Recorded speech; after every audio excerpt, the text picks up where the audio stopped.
And welcome back again, ladies and gentlemen, to another exciting episode of the Lost Podcast of Titan. You're wondering where we've been. I'm wondering where we've been. But I can't tell you because that's personal information, and to be quite honest, it is rather boring outside of a very small circle of people. But holy shit, it's good to be back. But I come to you with bad news. Uh-oh. Ladies and gentlemen. Uh-oh. We're back on Star Trek, the original series. This is season 3, and we are going to watch the Empath. I'm very sorry that I have to do this to you.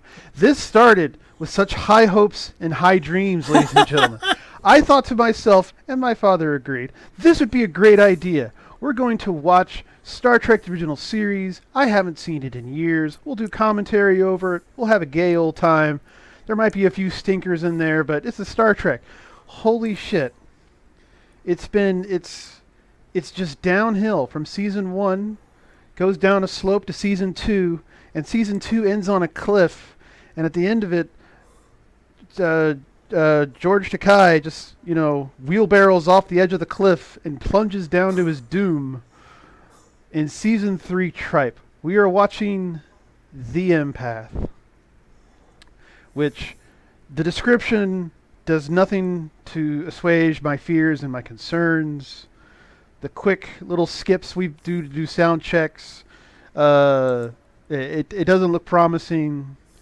It looks like they just found a script that required, one pre-built set and then a black room with a few pieces of furniture, and that's it.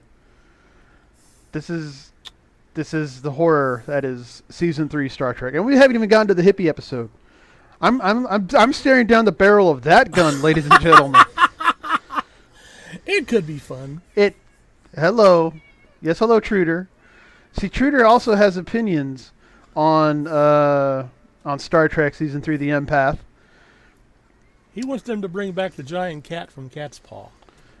No, he's wondering why it took them till the next generation to get representation for kitty kind in the form of Spot. Before we get started... Yes, before we get started. Go ahead. Any port in the storm? Let's go to tangent. What are your thoughts, father of mine? Well, I just wanted to let you know I had seen Wonder Woman 84. Oh, I'm sorry. I know, I was rather disappointed. Why? Well, I had an opportunity to see it, and I wanted to see it, and I was like, ugh. The only parts of the movie I liked was when she was learning to fly. Uh-huh. And I especially liked the Linda Carter cameo at the end credits. Uh-huh. To me, that was the cherry on top. Uh-huh. But other than that, it was not as good as the first Wonder Woman film, and it just... ugh. I mean, I'm having much more fun with Batman: The Long Halloween Part 1. I haven't seen that one, but Wonder Woman 84 looked like a train wreck from the start, pretty much. I still held out some hope. That shows me as being more of an optimist than you are. Yeah, how dare you? For my money, they could have dropped the entire Maxwell Lord storyline and stuck with just the cheetah, which I think would have made a better film. And maybe wrote that section a bit better. Yes. I mean, we figured our first look at a classic Wonder Woman villain, and it got ruined. Well, yes, hello, Trader. But it was shit. I didn't even see it, and it was shit. Shit. Well, you've guided me towards decent films so many times in the past, so let me return the favor by saying, don't waste any more time than usual watching Wonder Woman 84. Speaking of wasting time, are you torturing the cat? No. Has he been fed? He has not been fed. He got me up at around midnight. To demand to be fed, and I got up and fed him, and I thought that would keep him occupied. So now I'm throwing him some kitty nums to keep him busy. He's training you. Yeah, well, he's done a pretty good job, but with your mama not here, Yeah. I am now The purveyor of kitty gnomes. kitty nums. Yes. Listen, I have trained my cat to bitch me out the moment I am out of my shower from coming home from work, because that is the time for treats. And when I mean bitch out, he will just yell. But up until now, he's been quietly sacked out on the couch in the living room, and I thought, good. He's going to be... Oh, he heard you talking. Yeah, here you go. And now be quiet for about an hour or so, and then I'll get you something more substantial. And this is just how excited we are to get started on this episode. Did you see the Dune trailer? The new Dune trailer. Yeah, the latest one. And that's a good point. Oh, I want to see it. I'm worried it's going to be so bad, but I'll give it a shot because it's Villeneuve. So I'm hoping he'll do it justice. But Skarsgård's, I finally got a good look of Skarsgård as the Baron Harkonnen, and I don't know why, but that's just really resonating with me, much more than Lynch's or the sci-fi Baron Harkonnen. I wanted to see more Baron Harkonnen footage. Yeah, well, I mean, there was a mud bath, but we'll go from there. Also, to delay this even further, because we really don't want to watch the Empath. I'll be going to see the Green Knight next week.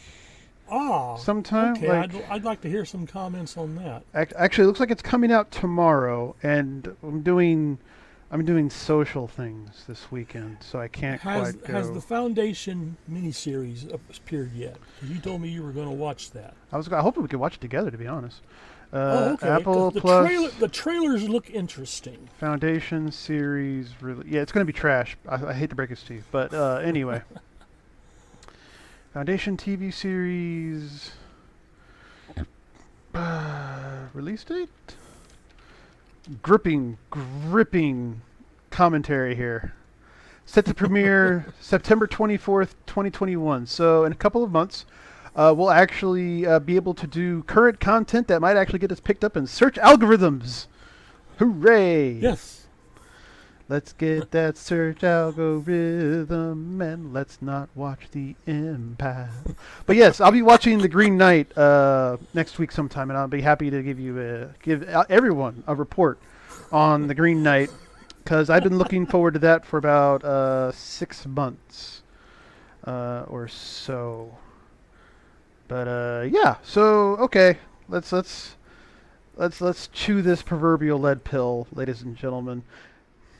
Go ahead, put us on pause, and pull up Star Trek, the original series, Season 3 episode, The Empath. You can do it on your physical media device. You can stream it.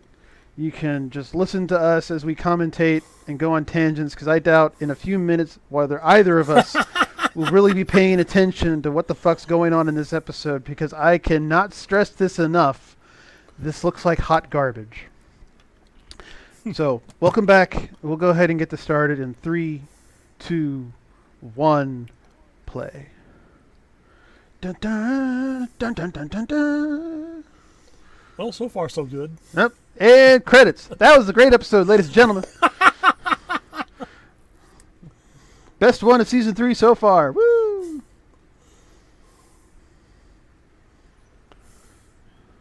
So it's Minarian 2.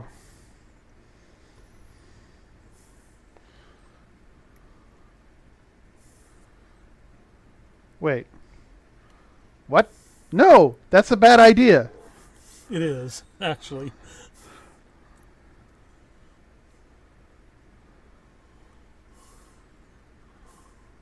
What do you mean uninhabitable? Blown up would be more likely.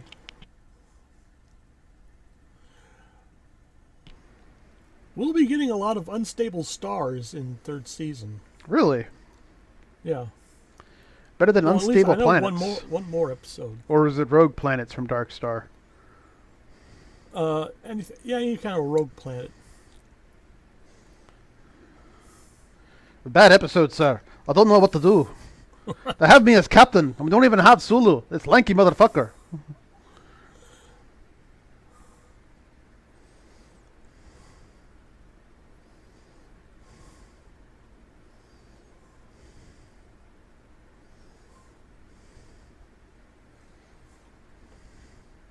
What the fuck is a solar hour?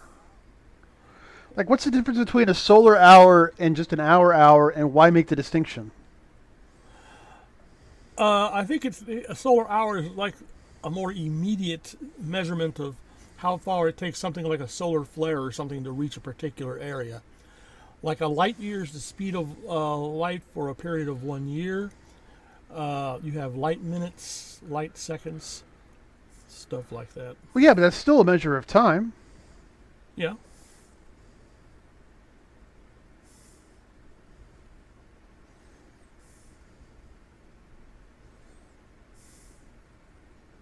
Oh no!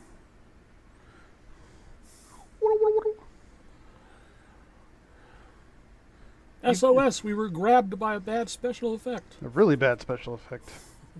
Oh,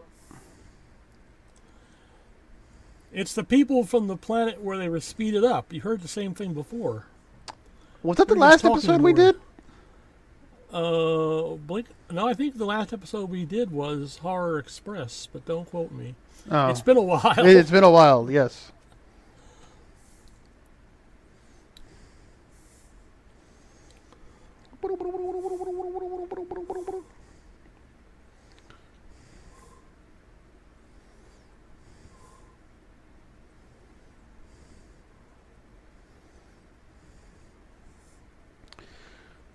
Oh, he's just being dramatic. Well, they try to do that in this show. That spiral staircase, by the way, that he was heading for. It was seen in a That previous was- episode. Yeah. Can you name it? Hold on. It was in. What was the one where the aliens took over the ship? No. Okay, I don't know which one was it. For the world is hollow and I've touched the sky. Oh, we have done that one, haven't we? Yes, we have. Holy shit! I can't remember. That was really. Now Wait, that's here- right. McCoy has a piece of side action on the planet. Okay, yeah. Now, here's how age doesn't help episodes or anything like that. Because after I saw Star Trek in its first run, Yeah. I had all the episode trivia down pat. I could remember what appeared where and such like that. And now here you are going through the whole series, and you're having trouble remembering an episode that you saw just a week or so ago. Yeah, pretty much. Part of it's just the disappointment. Yeah. I keep waiting for someone to come in with an argument and say, "You people are crap. This is the greatest stuff ever made."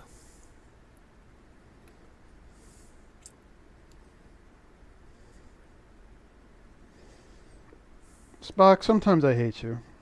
Just say you were transported. Yeah. This is why everyone hates Vulcans, Spock. Just so you know. You, specifically, by the way.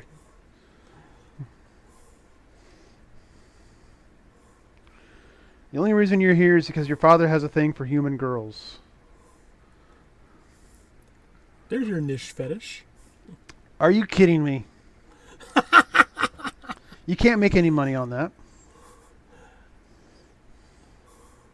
Let's just wander this way across the empty room. Actually, wait, I suppose you could. You could do a slash fiction of, Sarek and the Earth Girls, right?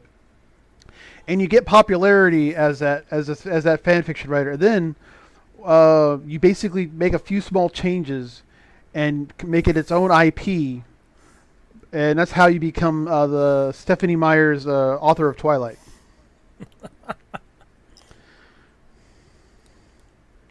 I forget which what she was writing about, but it was basically just fan fiction of a popular IP. Oh God! Oh no! Is that the writer? Joyce Muscat. Yeah, all right. Is that the writer? Is she also And acting in it too? no, that's not Joyce Muscat. That's Catherine Hayes, who has spent most of her career in soap operas.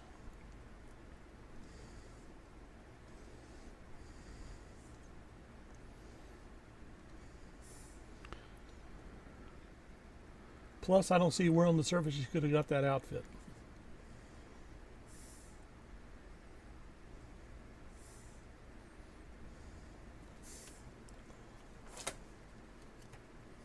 Be afraid. This is Kirk here. He will show you the meaning of love, whether you like it or not.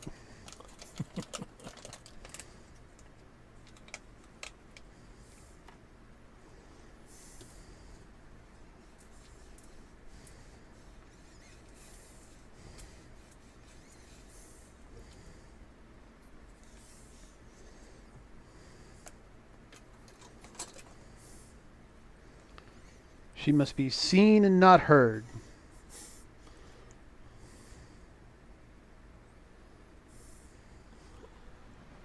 Well, see, he owns up to the fact that it's just an observation. It's not necessarily gospel. Hear that, Spock?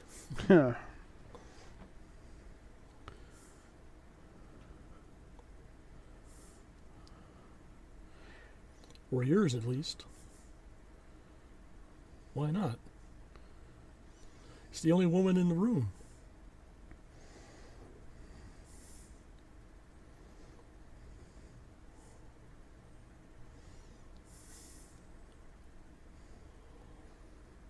Oh, listen, Kirk. What are you doing? We've just had this discussion. She might not. Oh, I bet those guys know.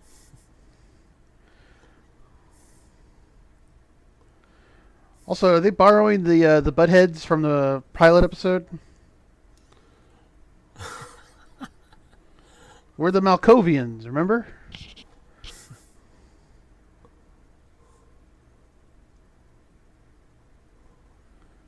Actually, wait a minute. Okay, I'll be a little generous here.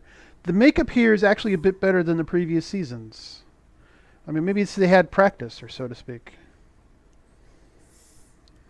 Well, at least this is better than Next Generation, where most of the time, if they wanted an alien, they just fooled around a person's nose. Listen, you remember the first season of the Next Generation? Where the writing wasn't that good, but they threw money. They threw money at the fucking alien budget. There was the fish people. They had like the kind of like fox canine people. They had the Ferengi show up, which were impressive costumes in and of themselves. What else did they have? People with funny noses. No, that was in later seasons. I'm trying to give credit to the Next Generation first season here. Oh, okay. And not pay attention to this fucking piece of trash right here. How bad is this? I'd rather watch the Star Trek Next Generation episode with the trash bag with slime over it. Skin of Evil. That's it, yes.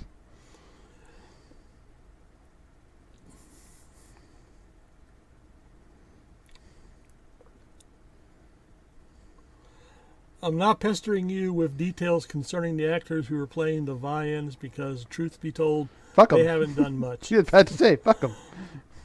I'll Well, also I'm gonna try and be nicer than that. Well, I mean, they have good costumes, so I give them that.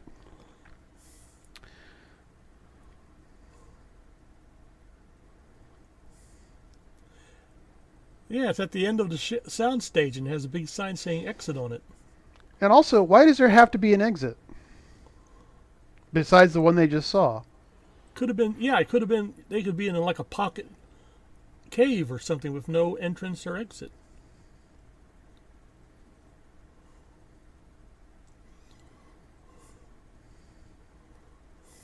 Holy shit, those are talons she has on her hands.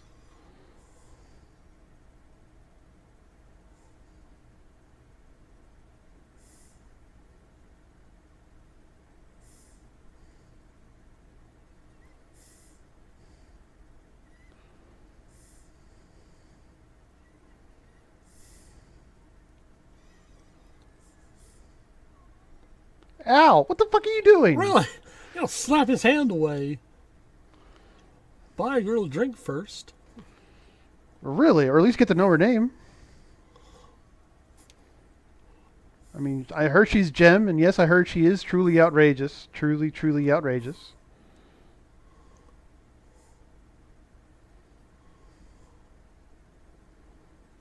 Also, Mr. Doctor, sir, why the fuck were you not taking care of that wound? He has his tricorder, but I have to look closer. Does he have a medical kit with him?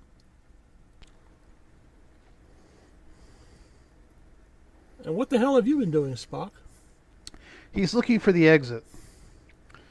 I think he was just humoring Kirk, to be honest. Oh, I was about to say, whips, chains, restraints. It's going to be one of those episodes, sir. The comfy chair. The comfy chair.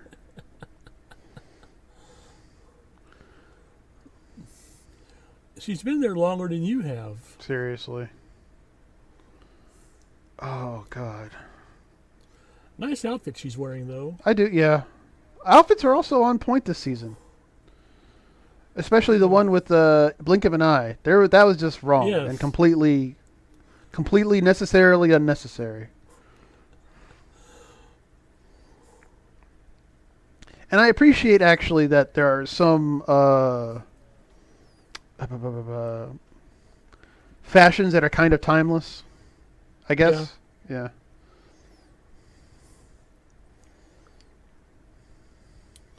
No, it isn't. We are. Now that fucking thing on the table there, I know that's been in another episode.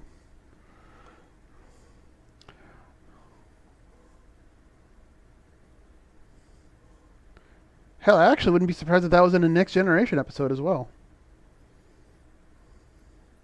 That's interesting. I have to watch the Next Generation episodes closer to see if I can spot original season artifacts.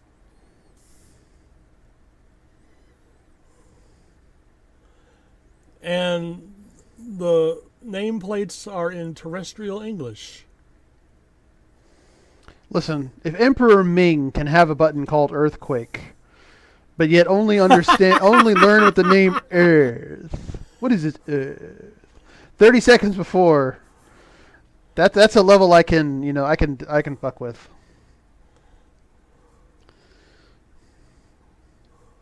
What plaything do you have for me today? An inhabited problem in the SK system called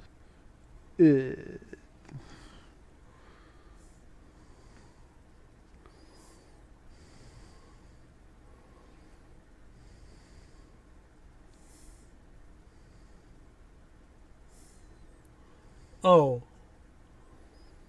Let's see that stand up in a court of law.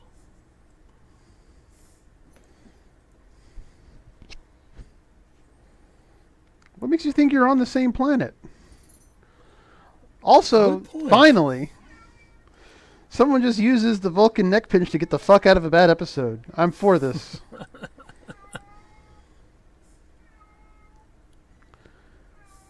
And I think Truder's done with his num-nums. If he's out of the room, I can go close the door. No, it's all right. Or do you consider him a necessary sound effect? To be honest, I think the episode is trash enough that people might be, interested in Truder's opinion. Yes. Yes. Send me coupons for kitty num nums via lostpodcastoftititan@gmail.com. Or tell us your cat's favorite Star Trek episode at lostpodcastoftititan@gmail.com.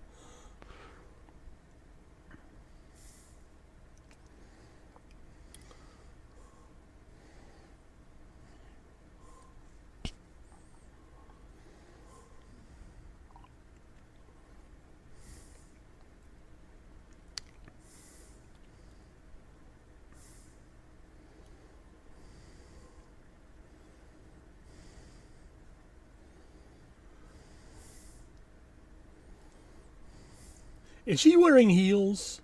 Well, yes. Running on an uneven landscape and she's wearing heels. Well, as is tradition.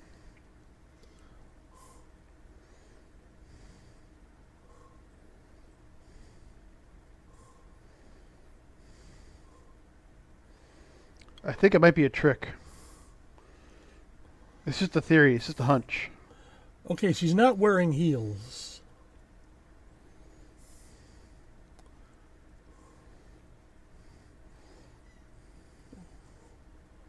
What Why'd the you hell are stop you running? doing? Really?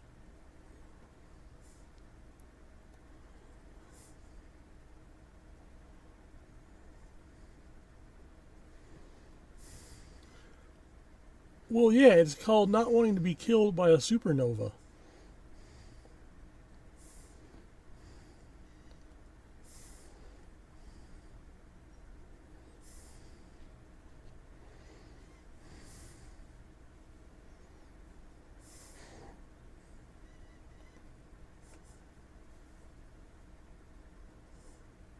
Oh, really? You're not keeping up here, are you?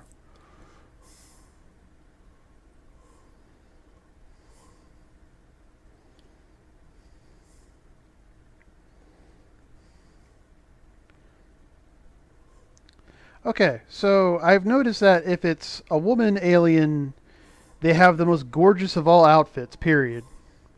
But generally speaking, if it's a guy alien, they give him a shiny robe and call it a day. That's an interesting point. All the creative outfits that William Theiss put together worked better on women. It doesn't seem like enough effort was given towards, dressing the male guest stars. And to be fair, there is something to be said about muses. It could be that none of the True. males actually sang to him. But I also wonder, is this at all impressive to women? Have any women ever looked at any of the male aliens, air quotes, in Star Trek and be like, "Listen, that shiny piece of hunk in tinfoil, that's it. That's grade A prime beef." Sarek. I don't think Sarek counts. What about Captain Koloff from The Trouble with Tribbles? Captain Koloff. Okay, I'm not talking about Klingons or Romulans or Oh, just Vulcans. I'm yeah. like the one-off, all-powerful male aliens, all that shit.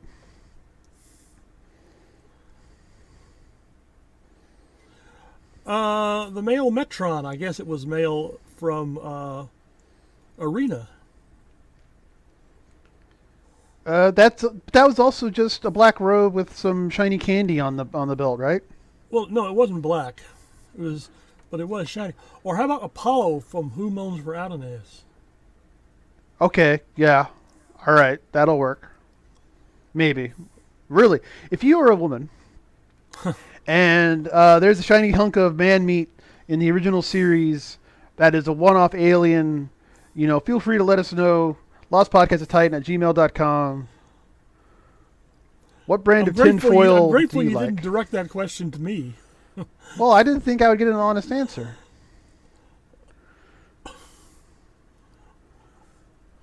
Well, so now I obfuscate. Well, I didn't think you liked guys. My Well, apologies. no, I'm not. I'm not wired to them, but I can appreciate. Uh, No, I'm was more made. interested in the ones who are wired to them. Oh, okay.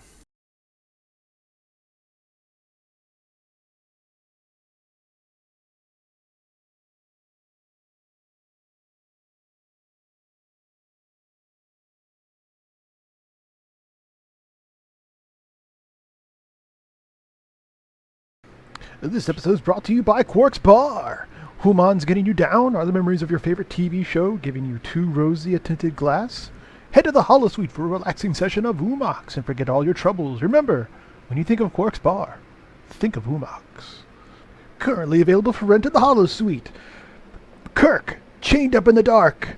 McCoy, chained up in the dark. Spock, chained up in the dark. When you had technical difficulties and are feeling the dead air, remember, all the best slash fiction begins with characters chained up in the dark.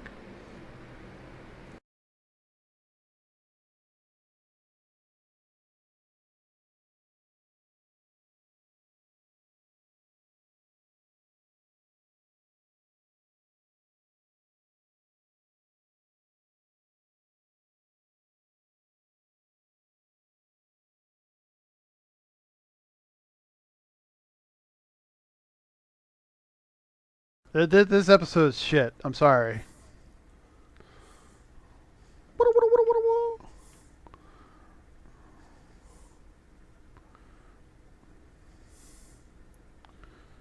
They've left me alone with a beautiful woman. And then you Botinskis had to show up. And I was chained up and such, and the situation was starting to be interesting, but then I'm now here.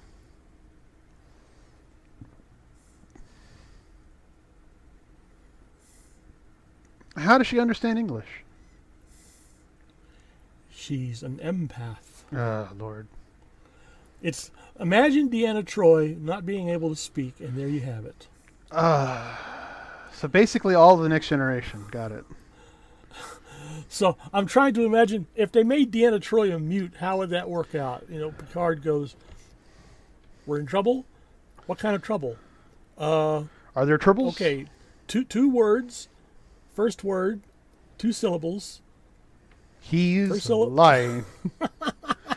I was actually watching a snippet of a Next Generation episode where it had most of the cast on the bridge, and I noticed like Beverly Crusher had the most condescending little seat on the bridge. like Deanna Troi at least had little benches. It wasn't those even little a benches bench. on the far side of either end of the bridge chairs. It wasn't even a bench. It was a little small circle cushion. Like at least Deanna Troi had the full-on lazy boy recliner.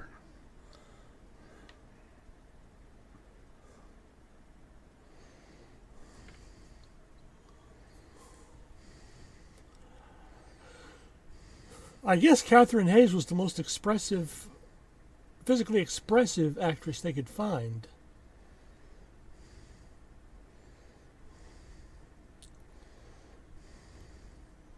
If this had been done nowadays in this decade, I would have liked to have seen someone like Kate Blanchett or, oh Lord, that other woman.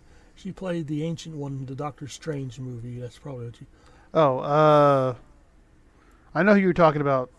Her name Very begins with a T. Tilding? No. Tilda Swinton. There it is. Yeah, she was Very also expressive Gabriel face. in Constantine.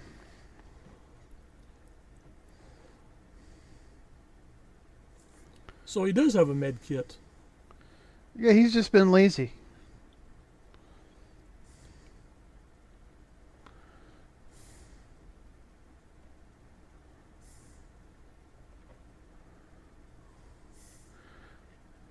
So is this whole episode about women are strong emotionally, and that is their worth? Is that the thing we're going for?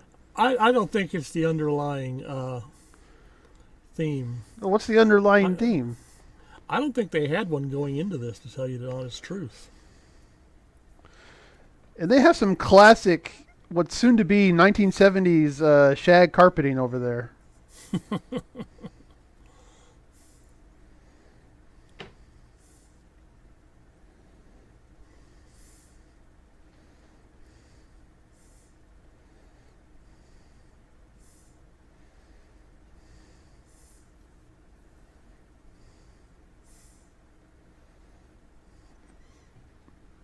How can we get out of this episode?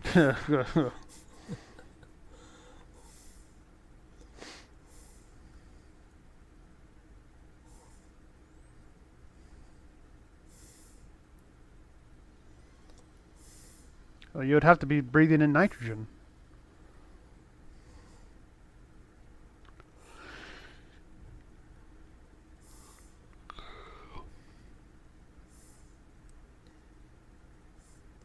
Oh, that was generous of them.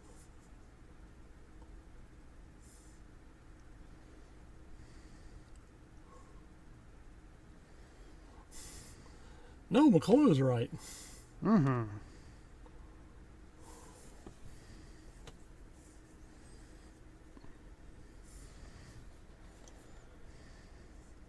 Yes or no? Uh-oh. Yeah.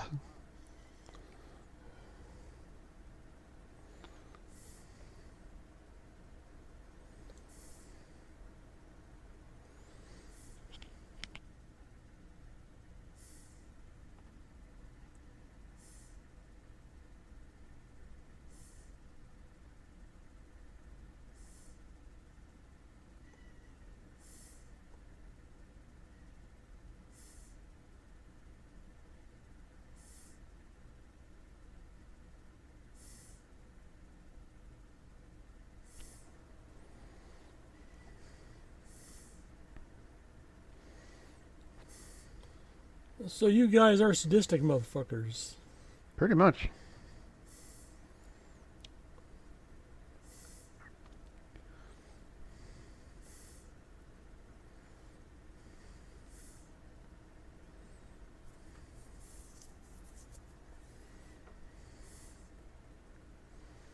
Oh, shut up, McCoy. It's not a mid 20th century automobile in the Chicago area, so Spock's knowledge is rather limited.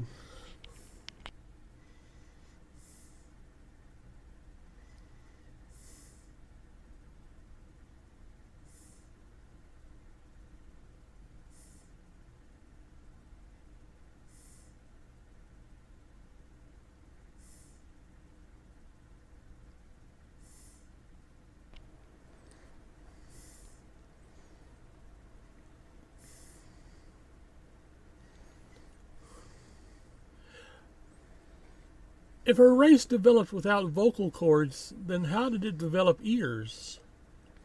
Well, just because you don't have anything to say doesn't mean you can't listen. It could be that there were very vicious predators who had excellent hearing, so they developed so you know, if they had no way to speak or make a sound, at least vocally, they were better off not getting eaten, and they had to listen for the predators.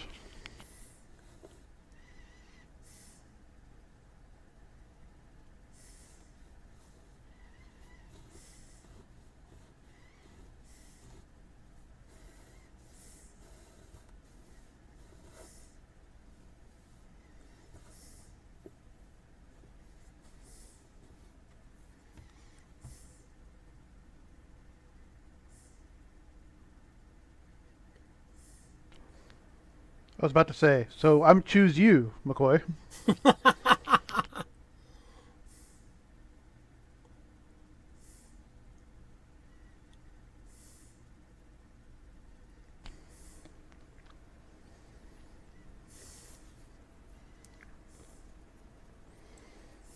Well, it turned out that she's actually the one in charge of running the experiments.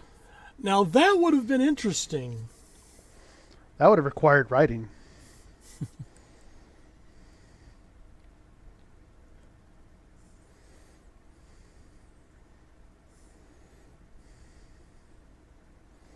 Uh-oh.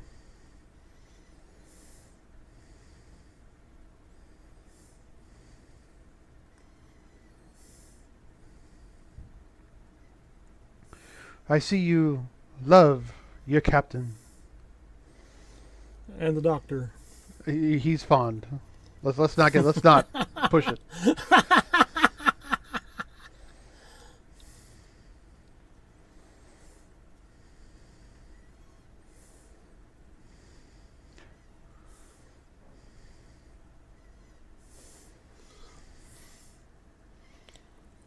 Well, your decision stands, but you aren't.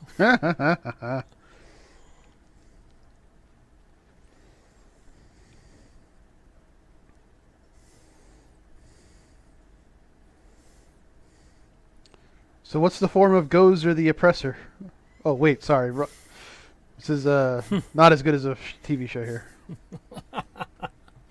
Oh, speaking of trying not to watch this fucking stupid ass episode, have you seen the trailer for the new Ghostbusters movie? No, I've kind of been burned on the Ghostbusters franchise. Should I be watching it? It doesn't look promising. It's like it's kids, so I'm kind of out. Oh, so it's like the Thunderbirds movie, which turned out to be Spy Kids.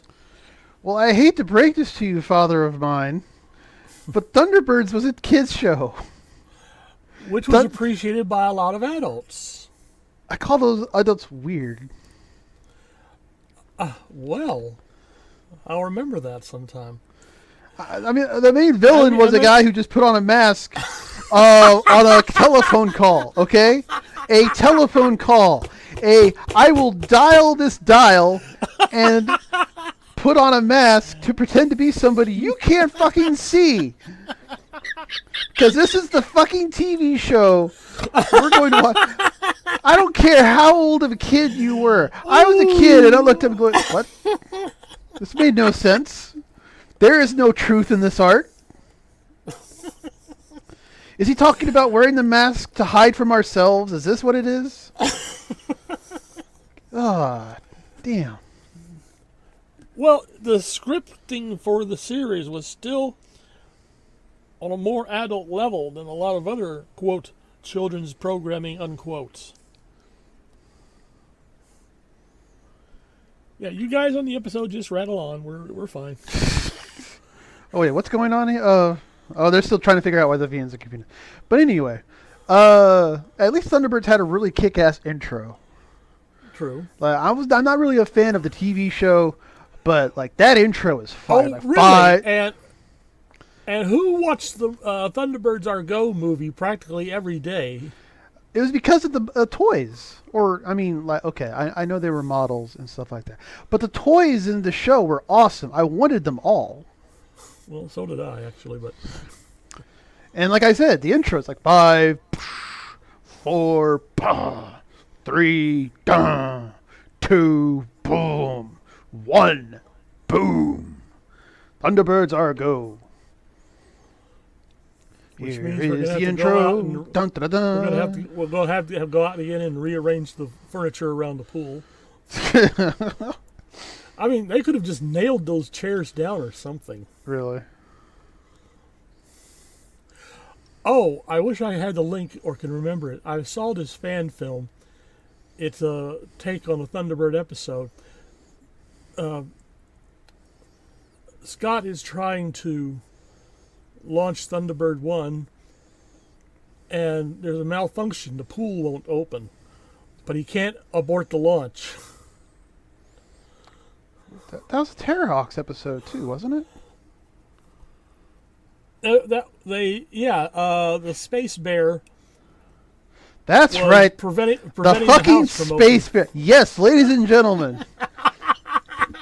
There was a space bear Yuri. with wiggly nose and glowing eyes. Terrorhawks was fucking awesome. Really, you consider the writing for Terrahawks better than the writing for Thunderbirds? Yes. Yes, I do. Also, the Okay. music was much better. Kate Okay, Kestrel ladies- is one of the best musical artists ever to have lived. The vocal cords of a songbird, I tell you what.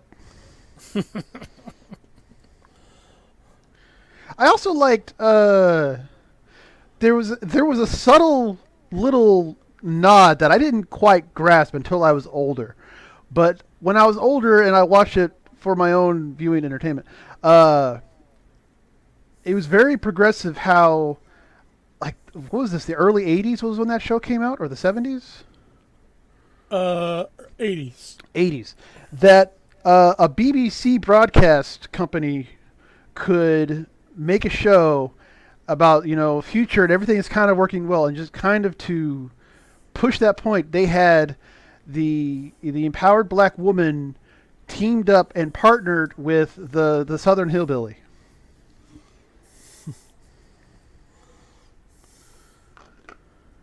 Oh, what's going on? Did we miss something here? McCoy has been tortured practically to the point of death by the Vians. Oh, so nothing really important happened. Got it. So back to Terrorhawks.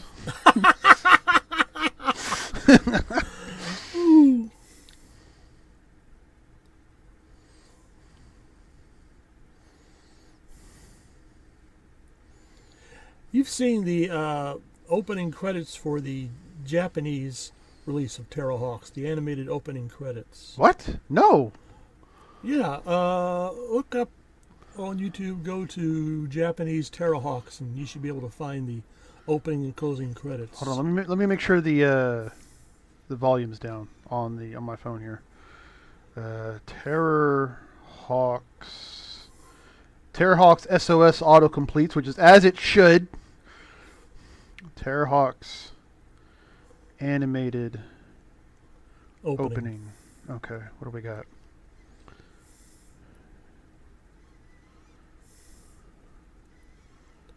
Different music and everything. Oh, so I will have to listen to it. Okay. Yeah.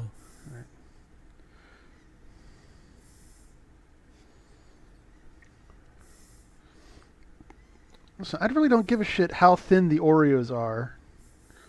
Thank you. Yeah, I know. No, that's not Who working. buys thin Oreos anyway? Like, okay.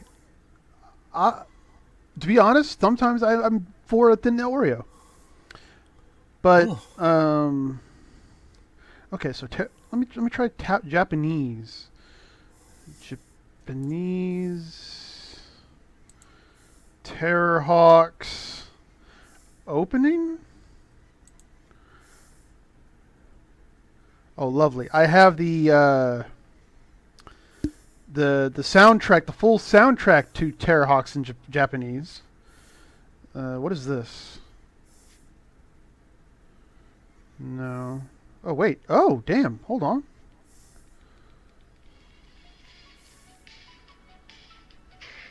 Holy shit.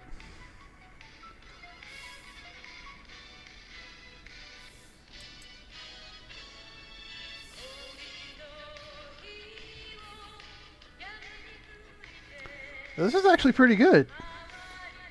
Now, wait, are they doing the... Is this still the puppet show, or did they actually make a whole animated thing? I think they wanted a more Japanese opening for the puppet show. I'll be a little honest, but if I saw this and I got puppets, I'd be a little disappointed.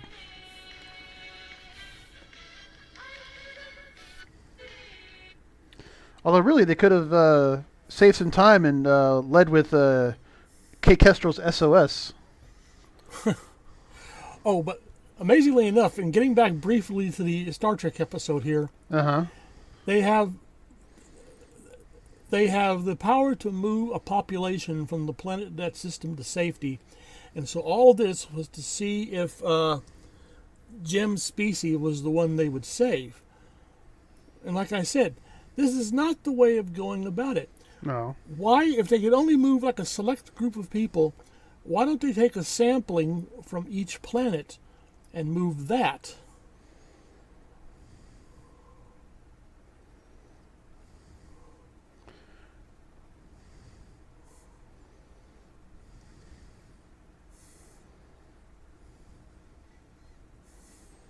But it's truly outrageous.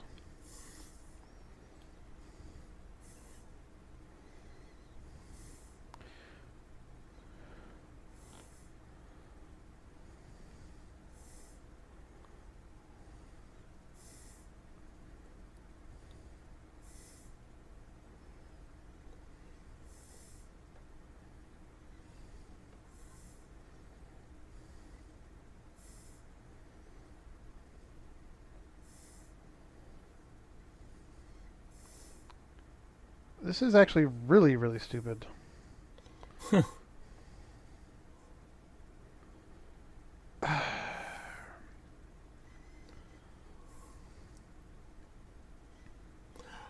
want to see some studio technicians wandering back and forth in the background trying to be inconspicuous.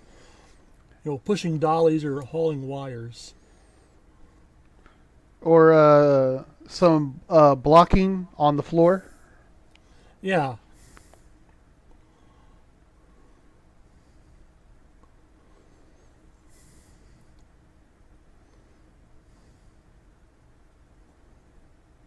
What has she been doing the whole episode? What do you mean developing new to her being? Fuck you. Apparently she hasn't been demonstrating a need or a desire to help others. She's been doing that the whole episode. Which seems odd in a race of empaths. Unless it's a way to shield themselves from unwanted feelings. Also, this had to be the easiest script to memorize for her. Yeah, I want to go up to her and say, hey, can you remember some of that dramatic dialogue from the Empath? Can we have a sample? Can we get some ad-libbing here?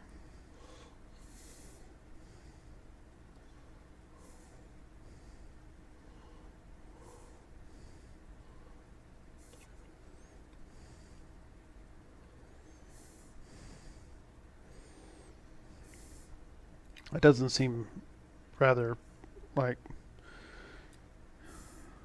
I'm still not exactly sure how the whole thing here is supposed to work. Like why she has to take the pain onto herself, and That then it heals. that cure, apparently she has a faster healing capacity than humans. So if she takes all the injuries into herself, she saves the person that she's working on, and then concentrates on removing the pain and discomfort from her own body. And that's just, a grab in the dark, which, considering the set, would be rather appropriate.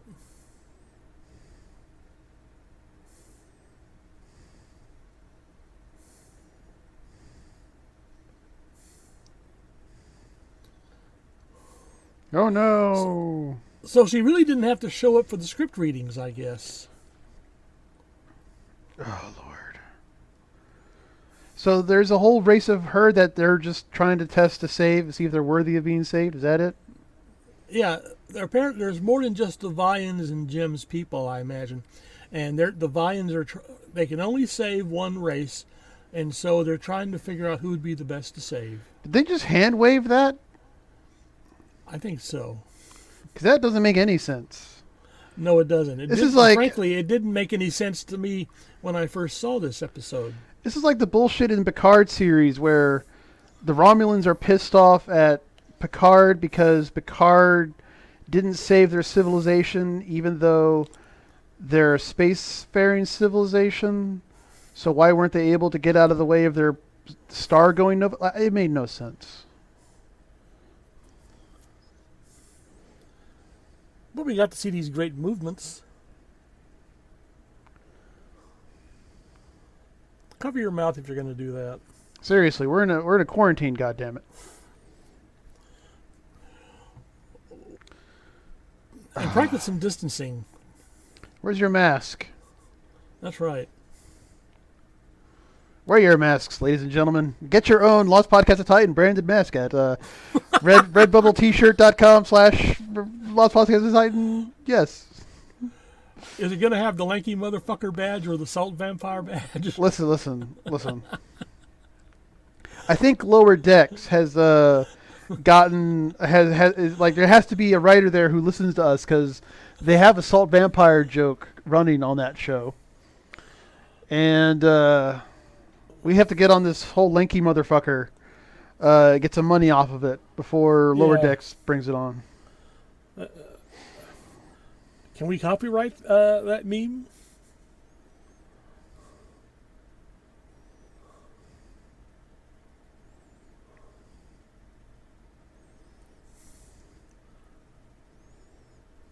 So if one of us was to die, hint, hint, the force field would be weakened.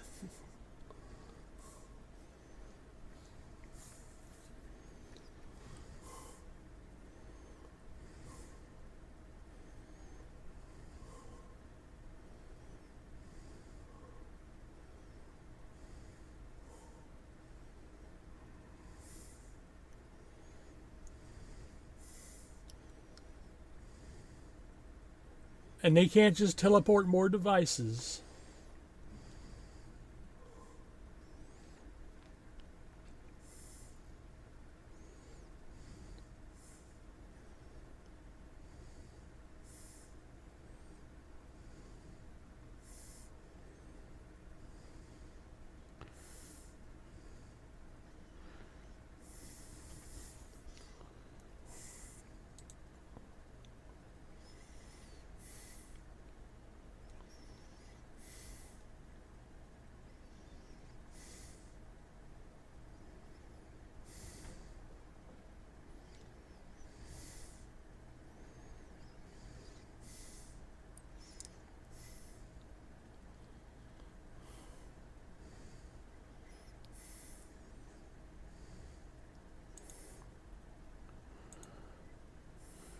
Now we have the episode ending with Kirk yelling at him. How much longer do we have here? Okay. This must be the wrap up here. Oh, you know the kind of substandard transporter effect that we've seen in this episode? The one that's just, yeah. Well, I was trying to figure out if the those hand gadgets were adapted from something, and there was no information. But I did find out that that effect had been used. The transporter effect had been used before. That was the radiation emitted by Ambassador Kolos when his box was opened in Is There in Truth No Beauty? So talk about recycling.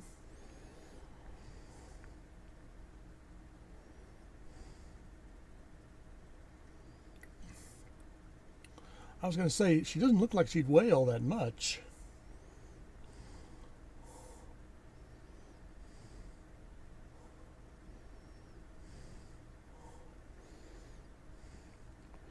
Jesus Christ, and that's it. Oh Lord. Oh Lord, no. No. No, we're Yes. doing a Q Yeah. ending. Oh my God, no. Oh, that's so bad. That's it? That is it. Well, we got a little bit of end of episode dialogue, but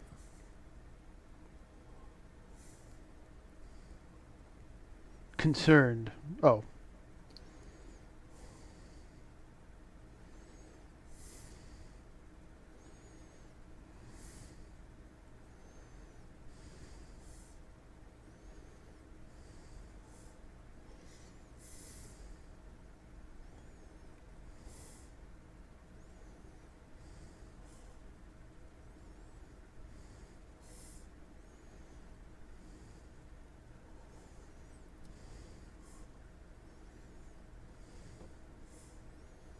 Wait, what? well, don't stop there.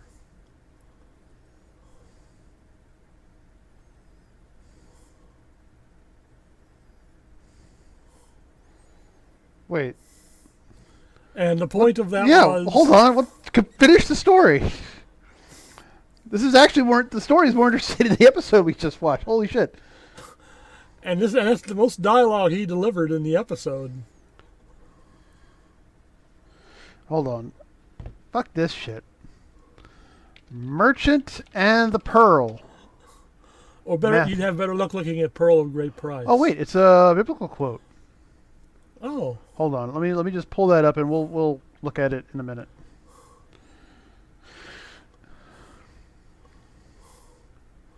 and Sulu had it easy this episode, really.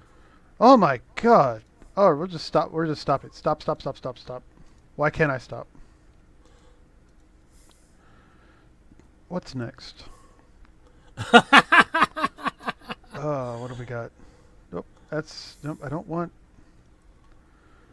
Why are you being like this? Let's see. Elad of Troyes, which is The actually Enterprise not- transports Elan, a member of the ruling dynasty of the warrior legions, to the planet of their enemy, the Trojans. Okay. That sounds like it could have possibilities. It's got Jay Robinson in it, and it's also got Klingons firing at the Enterprise.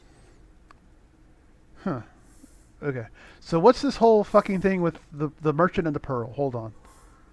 Okay. Parable of the Pearl of Great Price, Matthew 13:45-46. Again, the kingdom of heaven is like a merchant seeking beautiful pearls, who, when he had found one pearl of great price, went and sold all that he had and bought it. That's the whole context of the story? All right, what's the fucking hold on. All right, hold on. Pearl of great price. Parable of the hidden. I'm guessing it's that the merchant was always seeking the beautiful pearls, and he had found the one perfect pearl, which was worth everything he had in order to obtain, which is like the kingdom of God, maybe. It seems like a shit parable. Jesus must have not been on his A game during that time. Maybe not. I mean, it's a rather open-ended story. So this is why we can't have been around back then, because we would be like, and We would have been in the audience and we'd yell up, "Bring on the space hippies!" bring on the space hippies. Oh no, it's not good. Well, we hope you people have been entertained by anything in this broadcast. Are you not entertained? So, are we doing the A lot of Troy's next time, or are we doing something else? We should probably do it next time, Okay. unfortunately. Join us. Looking forward to it, ladies and gentlemen. Woo!